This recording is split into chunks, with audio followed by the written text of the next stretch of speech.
Welcome to another episode of Days to Happy. And oh my goodness, am I excited. So one thing, I am a rugby coach.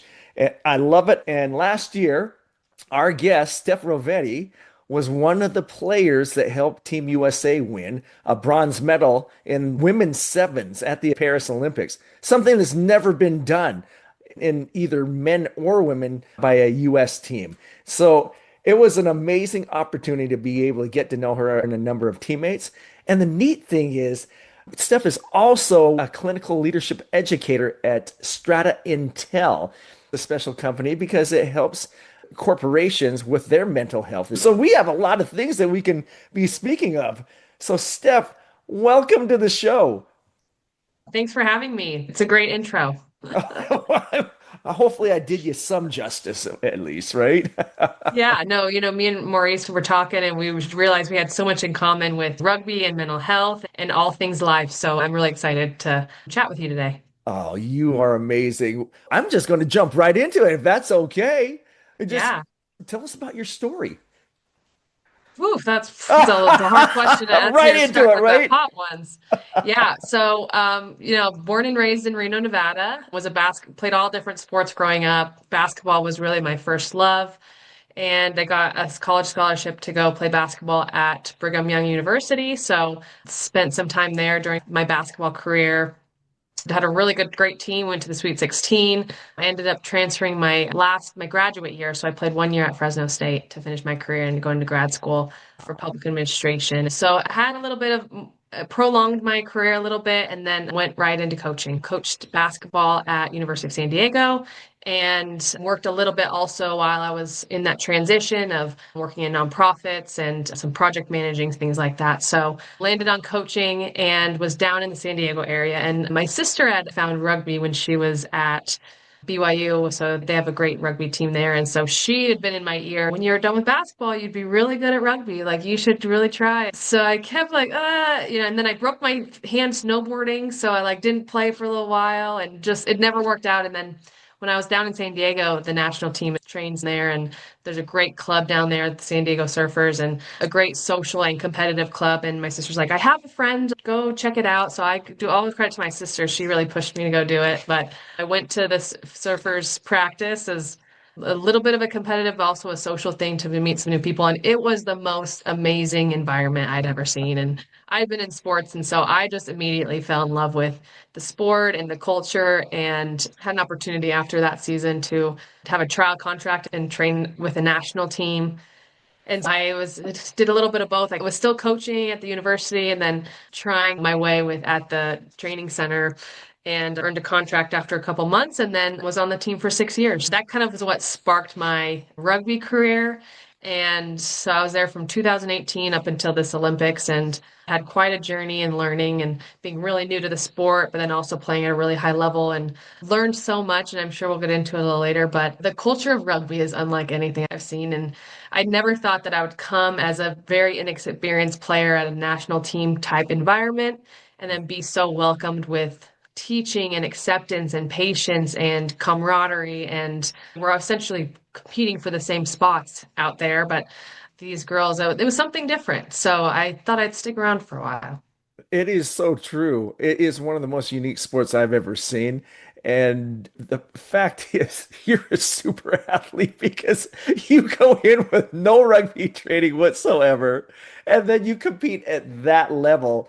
Within a couple months, you have a contract that's unheard of. I'll say this, I'm pretty fast and I either got a screw loose or I'm pretty tough. I don't know which one, but I think the combination of the two, you stick around, you just keep going back for it. I think growing up I played soccer, I played basketball, I played tennis, did track, like all of those things. That's really funny when I was 26 and at the training center and learning these new skills. Like I was like, "Oh, I actually know how to do this. My body, these motor patterns, these things, like I actually got it really quickly because of all those different sports." So I appreciate my mom and my dad really pushing me to be a diverse athlete and do a lot of different sports and things because it really came back around in my favor. So What's amazing is your buddy Smith Cedric. I spoke with her and she was a gymnast and then she went to other sports. So there's a commonality here of that balance of different sports culminating into one, which is awesome. And if you look, and it's not so much anymore because rugby's growing so much where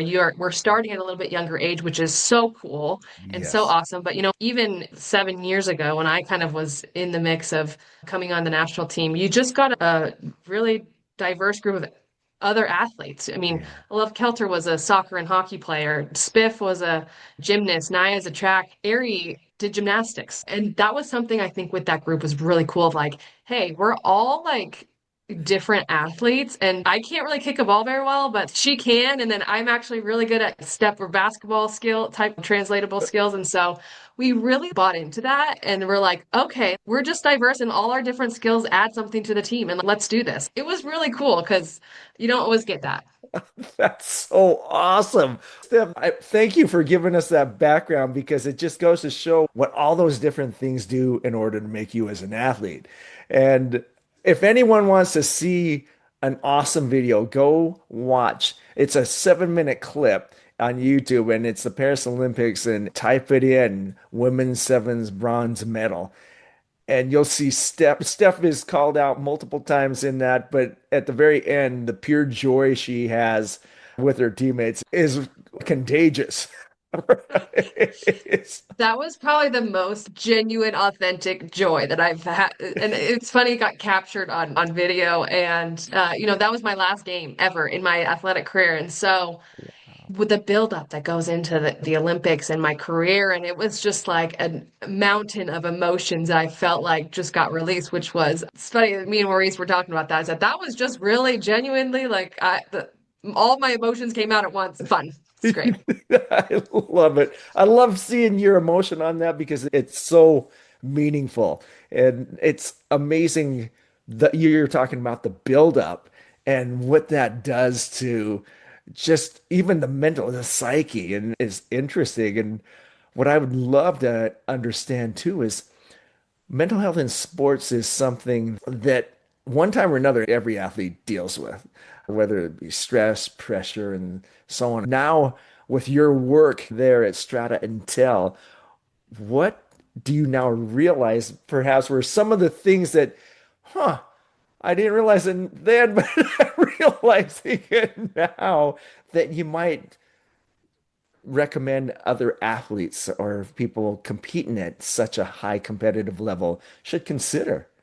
Yeah. Just to give a little context of like how much we valued mental health as a team. And when I came on the national team, and mental health and sports psychology had been a part of my career as I played basketball and other things. But the high degree of importance that we placed on that when we went to the actual Olympics in Paris and we were on the ground, I would say probably 70 or 80% was not rugby, but the mental health, psychological training type work. I was really surprised as we got to Paris. We had a training session and we went over some things like fine tuning, but we brought our sports psychologist with us and he was there with us multiple times daily of paying attention to our mental health, our awareness of our emotions and our feelings and going back to our values and recentering us in our mission and things like that. Like I said, when I got on the national team, it was just this high importance as I was experiencing a lot of high emotional things. This was now my career. This was now my livelihood. If I don't perform, I lose my job essentially.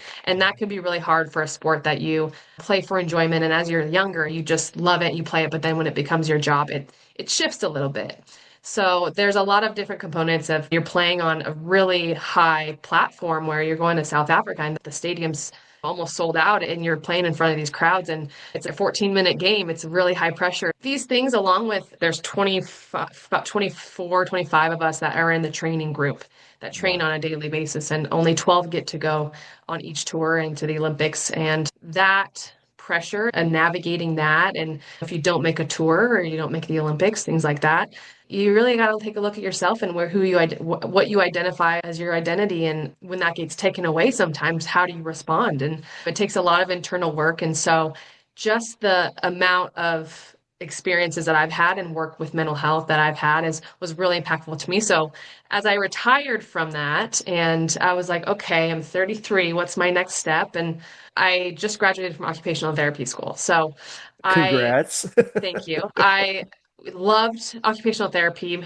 That's a different story. So I loved that. I was getting into that, doing some one-on-one with pediatrics in different areas, and it I just didn't fit me as a whole person. And I couldn't figure out where the pieces meshed. And I landed at Strata Intel, which was like the perfect mix of all my worlds. And Strata Intel is a software company that helps spot burnout and turnover by Mhm. sending in different companies by sending quick stress resilience check-ins to employees to anonymously measure stress levels within your team. So if we go into a healthcare agency that has occupational therapists and nurses and things like that, we can have a stress radar on them of are they in an unsustainable amount of stress or are they in a sustainable amount of stress, and how are we looking at stress, which was to a T what I experienced in Right. rugby and things like that. So it's really creating that healthy workplace and achieving company goals and working with leaders of how do I navigate that and how do I as an athlete and as an occupational therapist facilitate and give my education to them. And it was the perfect mix of everything. And so I was really happy to have found that. And so now I'm working in the mental health space in different sports and in healthcare and in any industry that has a group of employees, which is cool. You've been busy since last year. Literally a year ago, just even 13 months ago, you were at the Olympics, and all these things have transpired relatively quickly. I'm going to go back to something that you said about identity. And it's something that I've experienced every time that you choose who's going to be JV, who's going to be varsity at the high school level, and even in the professional level, who's traveling team, who's not. So much stuff as far as identity. I'm a player. When that doesn't go your way, or when it doesn't go a teammate's way, whatever it might be, what has been effective in understanding the identity as a whole? I hope that made Yeah. sense. I've gone through this. I've seen almost every athlete at some point go through some form of this identity because in sports are not fair. Yeah. And Yeah. who plays, who doesn't play, what your role is, what team do I make, what selection do I make? Sometimes it's subjective a lot of times, and that Yeah. is something that you don't have control over. Right. And sometimes you don't have control over a game. Like you have control over how you play, but sometimes what if they make a half court shot and like they win the game? It's like, man. So when I've accepted what there's not like if I work really hard and do this, I'm gonna get this. It's not necessarily that. Once I accepted that, a lot of things became easier for me. But as far as the identity, it's interesting because your identity as an athlete is so dynamic over time. If you're the best player in your 16 and under group, and then you now move to the varsity team or a better team, now you're not, that's not your identity anymore. You are around a lot of better athletes, and so your identity changes. And that for a lot of people is really hard. When I came to the national team and I was the best on my club team, I actually wouldn't say I was the best on my club team because I wasn't. But you have your own identity that you formed, and then you go and your identity changes. That's really hard. So knowing your identity is going to change and it's going to push you and you're going to grow. That's really important to understand. And secondly, you have to have an identity that's not just sports. Mhm. And I find this so important. Like sports is one of the biggest parts of my life, but I also have a lot of other things that I'm a sister, I'm a therapist. I'm those things that you have to be intentional and build because when you love something so much, like sports and rugby, or you want to put your whole self into it and you want your whole identity to be that. And it's actually counterintuitively not going to be beneficial for you as an athlete. And Right. because when you have these adversities, it's not just an adversity problem, it's my identity problem, which is really hard as far as what that makes you feel like. So when Yeah. we were on, everybody on the national team we had this program called the CARE program.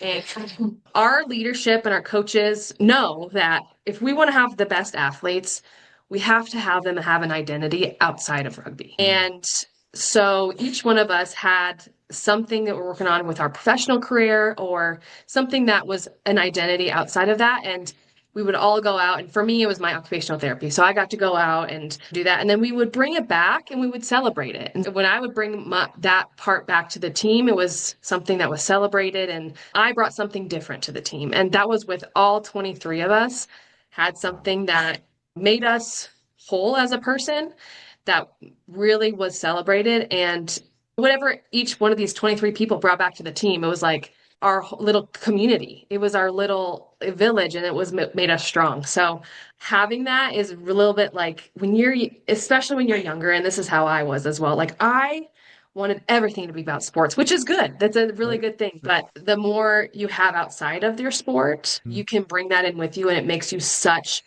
an attractive player and Yes. it makes you such a great teammate. And I can't stress that enough. And I think it's something that everyone will go through and feel at some point and think, oh, this is my identity thing. I don't have anything outside my sport that I identify with. It takes intentionality, but I've found so much value in it as I've progressed over my career.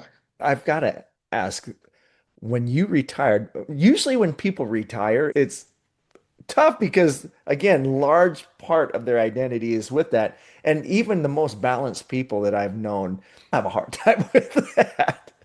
Would you mind sharing your journey after you retired?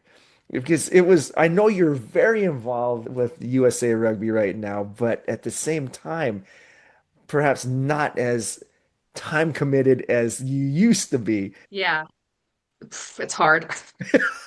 Yeah, just that as I was saying, you don't want to wrap your whole identity around something, but Yeah. it's a big part of your identity. Yeah. And there is definitely a grieving process that I've had to go through this past year. It's never going to be the same as when I was playing and I'm this group of girls and I'm never going to find that somewhere else. And you said I was busy. It's because I was searching for something that would be close to like what I What? experienced in my time playing to fill that part of me that I felt like just got taken away. And it's hard. You have these big parts of just your daily life that are just shifted. Like Mhm. even how I exercise, how I eat is completely different now. And searching for something that I'm as passionate about as I was rugby is really hard. My whole Yeah. life was around that. And so tapping into those other parts of my life that I find purpose and enjoyment and finding my place in the world. But on the flip side, there's a lot of things that I'm now really excited that I can now finally do. I'm spending a month up in with my family in Reno and working from up here, and I don't remember the last time I could do that. I always had to report or go. Right. There's a lot more time that I can spend with my family and my friends and do things that I couldn't always do. I was gone a lot, and my dog's a lot happier that I'm home a lot. So those types of things are the good and the bad, and just having that a little bit of a grieving process because I was watching the World Cup last week and I'm like, dang, I'm Yes. feeling it. I'm feeling it. That looks really fun. And I'm feeling the feelings that I have felt playing. And I don't know if those will ever go away, but finding the pieces in life that really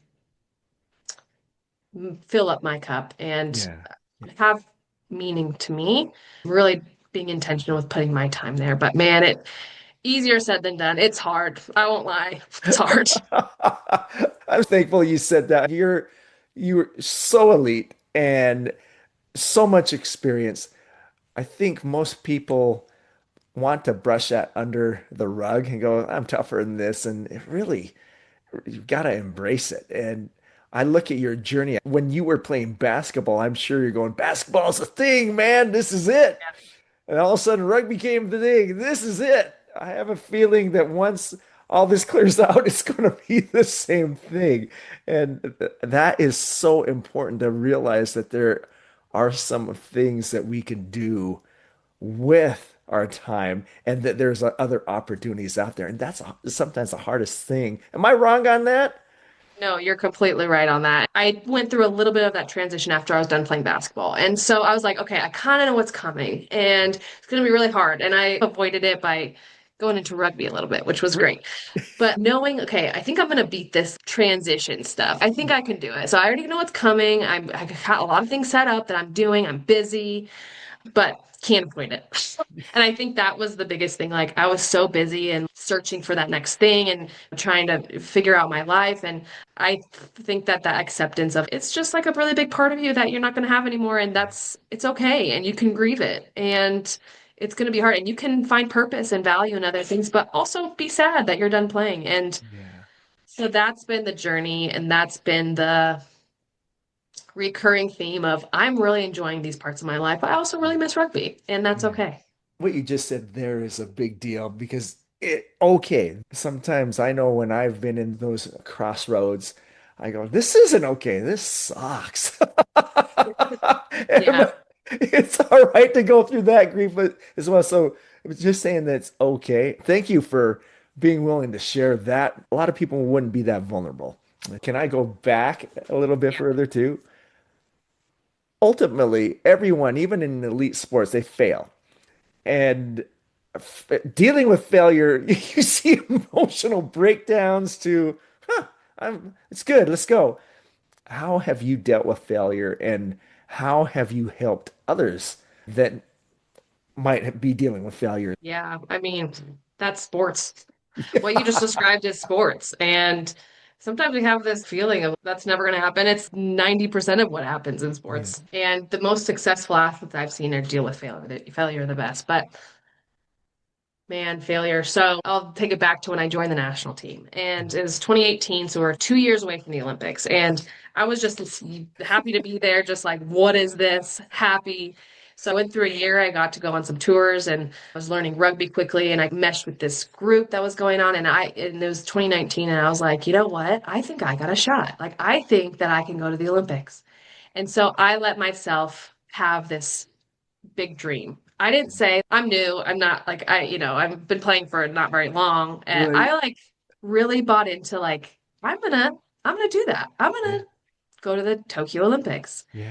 And that sometimes is a hard thing to let yourself tell yourself that and let yourself have that dream. So 2019 was working my butt off. I'm like, I'm making the Olympic team. I'm doing it and I'm going to be an Olympian and this is awesome. And I was going off and on, getting selected, not selected on tours here and there. And then COVID hit. Oh It my was goodness. really hard for everyone on our team. We had to do train in like these little small pods that we could only see or interact with five girls.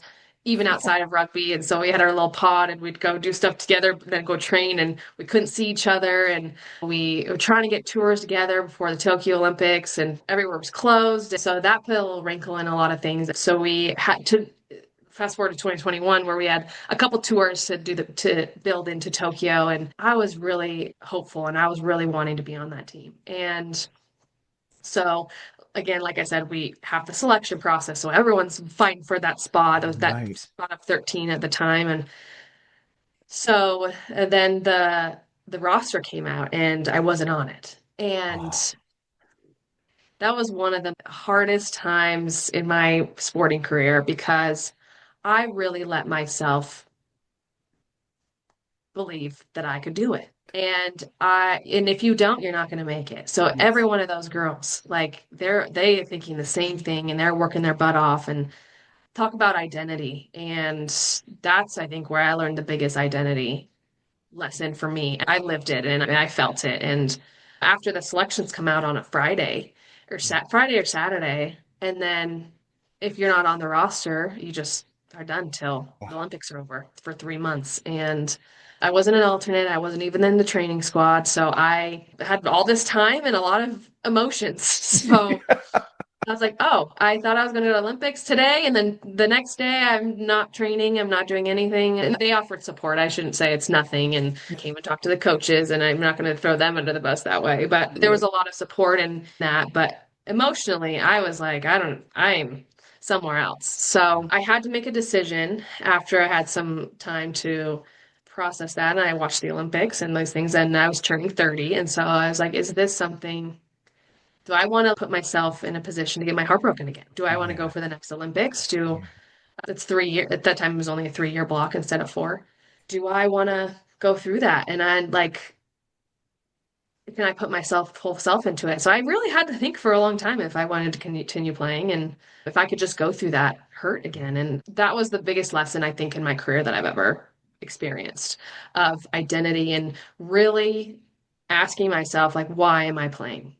Right. And am I playing to get a spot on the Olympic team, or am I playing because I love my teammates and I love this group and I love rugby, I love playing and tapping into our team goals? Like, why are we doing this as a team? Yeah. And we are doing it to move the jersey forward, to unite people and to inspire the next generation of rugby so we can grow rugby in this country. That's really Yeah. why we're doing this. And if I wasn't the 12 and 13 to carry our team forward at that time, I'm still a part of that. And so Yes. I can say that now, but I wasn't thinking that. And I Yes. was thinking like, it was hard, man. It was hard. And I felt like a failure. And it was the ultimate failure for me. I had failures along the way. And so I decided, all right, I can do it. All right, I got to make this hurt worth it at least. I've really got to learn from this. I've got to grow from this. I feel like I've internally learned a lot. And so I really want to continue. It was funny though, like about a month or two after I came back and I'm like, okay, Paris Olympics. Next one. We got this. I just broke my leg pretty bad. We were playing at PR Sevens and I broke my leg pretty severely. And Oh. that was another like, okay, well, I just decided I wanted to play and I'm like now bought into this and I just put me back. And I went up to the doctor and he's like, that you broke your fibula, but you also broke your trimalleolar fracture. So broke my Oh. ankle in two other places and tore some stuff in there. And he's like, we're gonna have surgery, but it's not looking good, basically. And Oh. that's with that kind of injury is less than 20% chance you return to sport. And it was another, I felt like failure that Yeah. you have to have such a strong internal purpose Right. to get through these things that life throws at you. And the meaning behind our team, we called ourselves the High Women and the values and the things that we stood for. And then also for me, people that have been a part of my journey, my little brother's a big part of my journey, and he has Down syndrome, and I play a lot for him. And then I play for all these different things that I play for.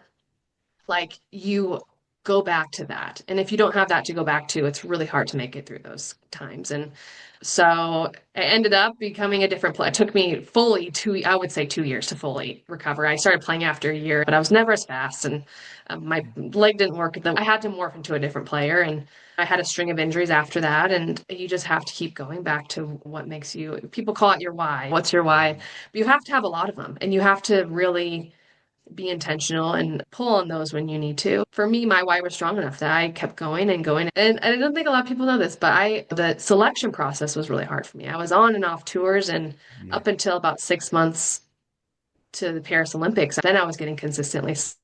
So you got to Wow. believe in what you're doing. And I believed in what this team was doing and what we stood for and what we lived through. So there's something that our sports psychologists would say is anti-fragility. And that's when you experience something hard or something adversity or a failure.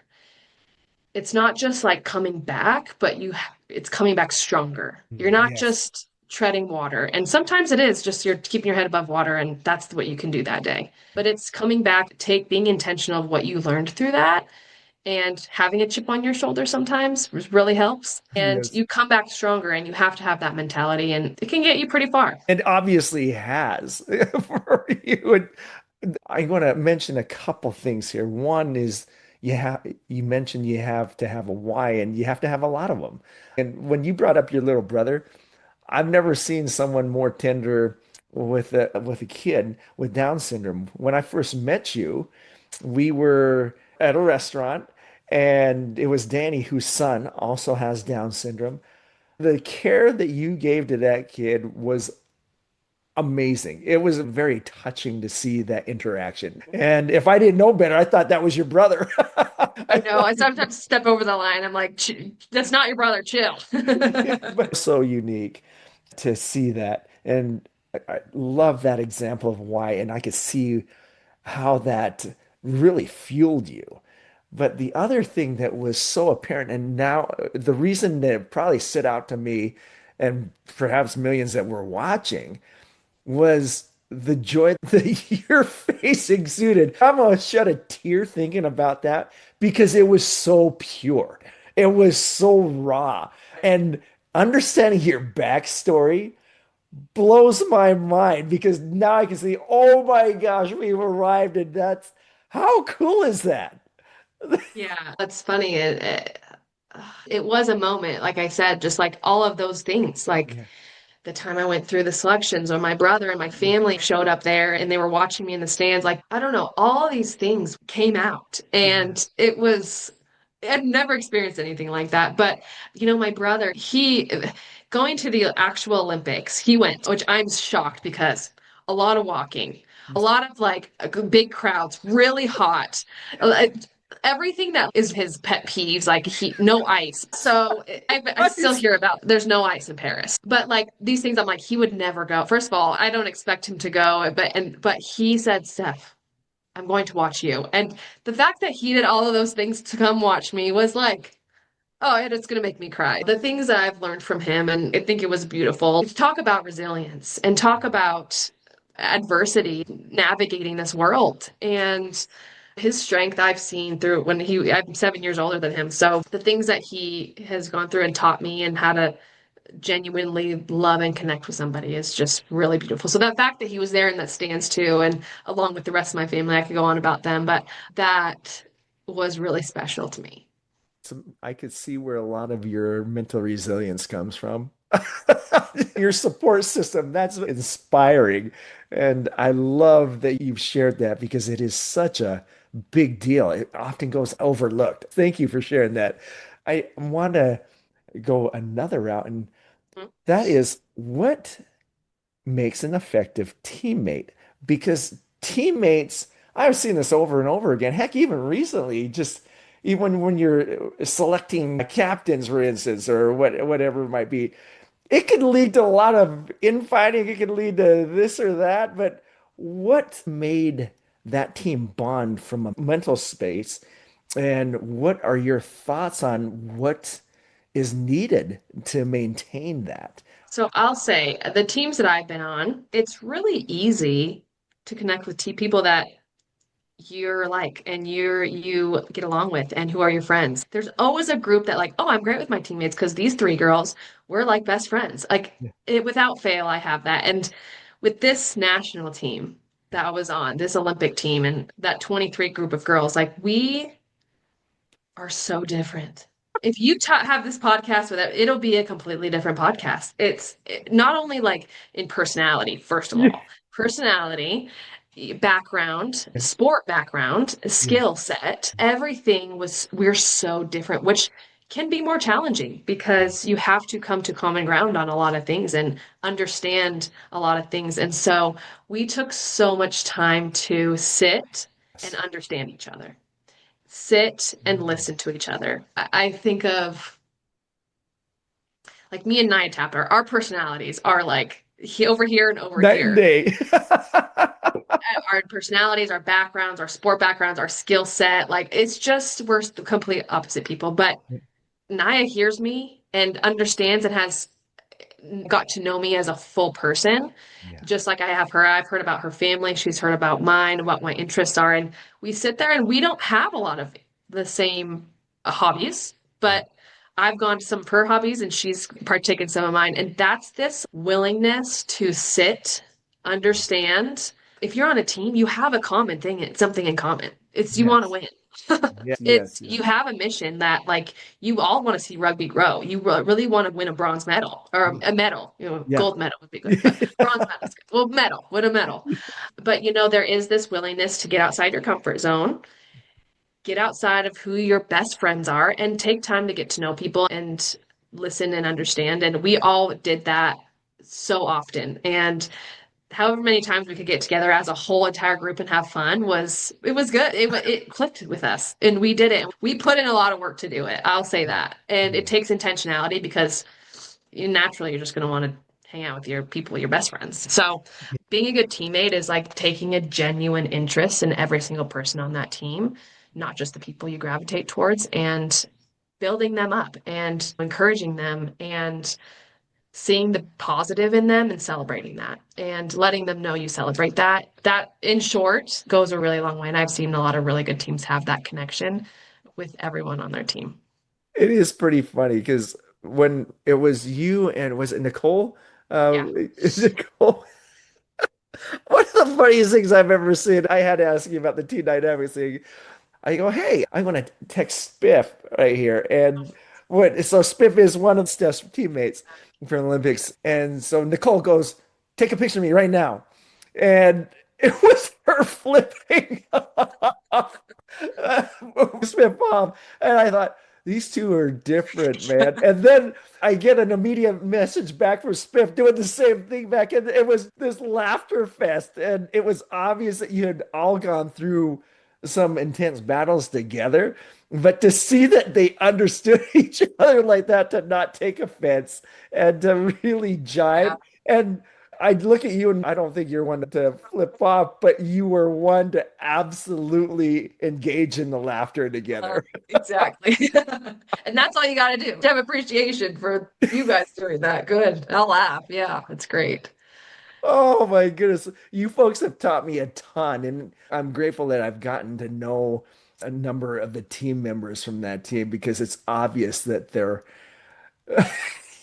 characters, but more importantly, what really stood out is that you have each other's back. And that's huge. Tell me if I'm wrong on this, that if there were differences, they were brought to the table instead of talked behind the back and that type of thing. You couldn't have done what you did without that against that team. Looking at the Levi sisters, good night. They're big. And you guys Yeah. kept on taking them down. Yeah. You couldn't Yeah, do that without being close. totally. And those relationships weren't always rosy. And sometimes they took my spot, and sometimes I took their spot. And sometimes we have a disagreement on the field, and there's not, I don't want to paint this picture that like we're all best friends and while we love each other and we would do anything for each other, we have this sisterhood. We also have a lot of conflict and we hold each other accountable. And I know if I'm doing something wrong on the field, Nia Tapper will say, Steph, stop doing that. And it's hard to hear sometimes. And Nicole's told me things that are hard to hear sometimes. And Spiff's told me things that are hard to hear. And I think why we're so close and what makes us so close is not just because we like each other and we laugh together, but I know Nicole's held me accountable and she wants what's best for me. And I needed to hear that. And it's hard, but she did that for me. And having those conflicts is a really important part of sports that I think sometimes we can get away from. But if you know that they care and you've put in time, we call it money in the bank. So we say, if you're going to talk to someone, say like critical things about them, but you have to put money in the bank. Ask them how their family's doing. Get to know them. What are their hobbies? These are things that build that relationship. So when you need to say, Steph, quit lagging. Come on, move your butt. Let's go. You know they care. That's a really important part of our team. And some people held people accountable more than others, which was good. We got a balance, but it's all good because, you know, those are my girls. So Steph, this is absolutely fantastic. I can't thank you enough for spending this much time with me, and especially someone you just met a couple weeks ago. I feel like I've known you forever. When we came up to Boise and seeing the youth rugby in Right. Boise in the Idaho area, it's cool. And so we bonded over that. Like this is something that's going to be really awesome. And a reason that really drove us of our why of winning that medal and for 3 years and plus is just like we want more people to have this opportunity and create these what we saw in Idaho. It's so much part of our purpose. And so seeing that and seeing Maurice be a part of that and growing this community and celebrating and especially with acknowledging the mental health aspect was just like so cool. So I was like more than pumped to talk to you more and it's cool.